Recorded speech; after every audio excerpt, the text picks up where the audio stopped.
The Thompsons' home always felt like the safest place on earth. A tidy little house tucked in a quiet suburb where wind chimes swayed lazily on the porch and the scent of fresh-baked cookies often floated out the windows. Inside, baby Lily cooed in her playpen while Max, a thick, amber-eyed pitbull, watched over her like a sentinel carved from stone. Max had been rescued from a bad situation 2 years ago, but to the Thompsons, he was no threat. He was family. Still, some part of Sarah could never shake the nervous flutter in her chest when people whispered, "You trust a pit bull around a baby?" She always answered with a tight smile, but in truth she sometimes wondered. That Friday evening, the Thompsons were finally going on their first real date night in nearly a year. Enter Mallory, the babysitter. Tall, well-spoken, early 20s. Great references, solid background check. But the second she stepped into the house, Max's entire body tensed. His ears stood straight up. He didn't growl, but he didn't move either. He just stared. Sarah chuckled nervously. "Looks like someone's a little protective," she said, scratching behind Max's ears. He didn't blink, didn't wag. His eyes stayed locked on Mallory, like she was a ticking bomb.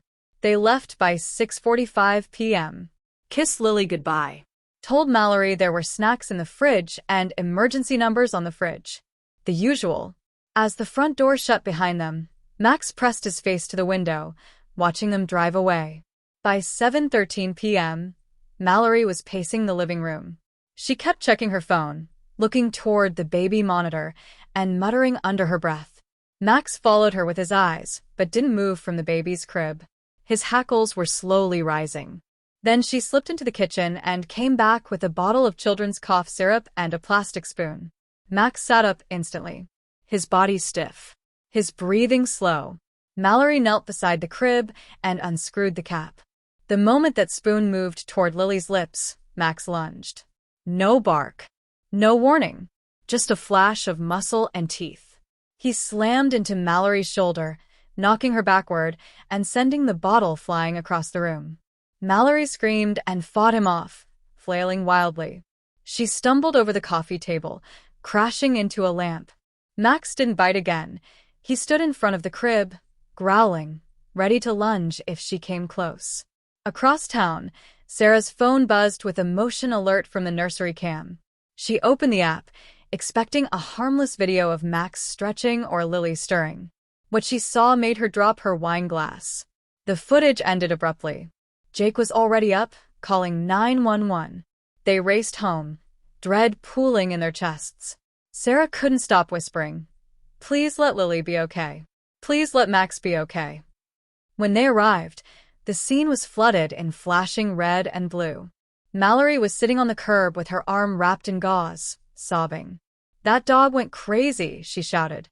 "He just attacked me." Inside, Lily was crying, but unharmed. Max was locked in the bathroom, still growling. "We need to see the full camera feed," one of the officers said. Sarah handed over her phone with shaking hands. The officer scrubbed back through the footage, then froze it. There it was. Mallory, crouched with the spoon, cough syrup in hand. Max, tense. Then, the lunge. Silence followed as realization washed over everyone. Mallory broke under questioning.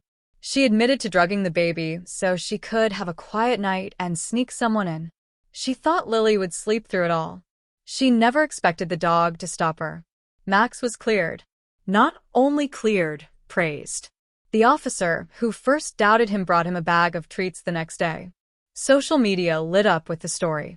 Hero Pitbull saves baby, trended for a week. These days, Max sleeps curled at the foot of Lily's crib every night. Her hand always finds his fur in her sleep. And if anyone new comes through that door, Max watches. Always.